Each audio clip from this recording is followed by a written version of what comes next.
No, arriva la sconfitta dopo una serie positiva che secondo me non ci ha fatto sicuramente bene, però oggi, come hai detto tu, purtroppo giochiamo uno in meno per due infortuni che ci sono capitati e quindi con un cambio solo ci hanno lasciato in inferiorità numerica. Giochiamo contro una squadra che conosciamo bene, soprattutto giocatori che fanno del palleggio la loro arma vincente. Alla fine siamo riusciti a rimediare il pareggio e pochi minuti dalla fine purtroppo abbiamo preso il gol del 3-2 e questo dispiace.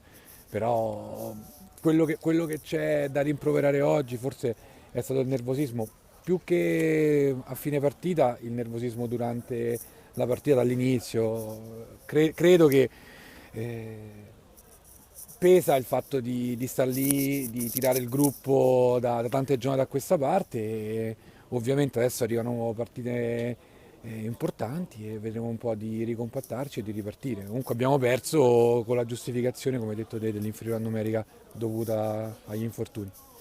Dal punto di vista tattico, loro la partita l'hanno cominciata con Morezzi che si abbassava molto, allargavano il centrale di difesa e creavano comunque superiorità numerica a centrocampo. Questo l'abbiamo gestito bene, il primo tempo anche se giocato in maniera pigra da parte nostra lo chiudiamo in vantaggio 1-0. Eh, Credo che da un punto di vista di approccio alla gara sia stato più che di impostazione proprio di come ci siamo messi in campo, proprio di approccio.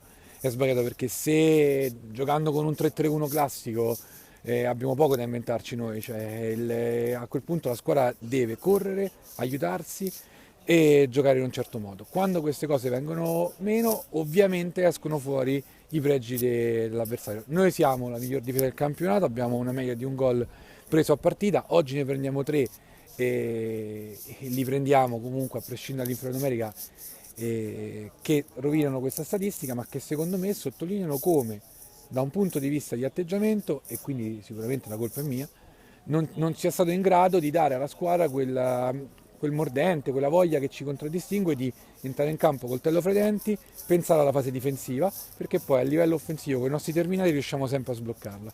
Forse sull'1-0 ci siamo un po' addormentati, però questo ci serve la lezione. Il Cotton da ogni sconfitta si è sempre rialzato più forte di prima. Ora gli altri accorciano in classifica e noi siamo pronti a dar battaglia fino alla fine del campionato.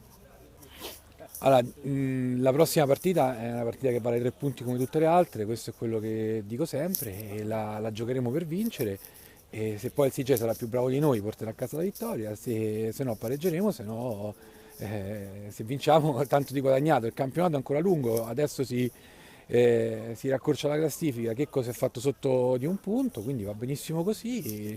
Non possiamo pensare di ammazzare un campionato perché le altre squadre ci sono e sono tutte di ottima levatura, va bene, ripeto, non è un dramma perdere una partita, capisco che faccia notizia, capisco che il Cotton perde per cui chissà che succede, però tolte le attenuanti, anche senza attenuanti ci sta che perdiamo una partita. Veniamo da 12 risultati consecutivi, di cui 11 vittorie, un pareggio soltanto, quindi va benissimo, cioè, non è un dramma. Adesso ci rimbocchiamo le maniche, serriamo i ranghi, partiamo dalla prossima col CJ e vediamo come va. Se dovessimo incappare in un altro risultato negativo, valuteremo anche lì, ma ripeto, non facciamo un dramma perché siamo ancora primi in classifica e perché c'è ancora tanto da giocare fino alla fine del campionato. Quindi come caschiamo noi, cascheranno pure gli altri.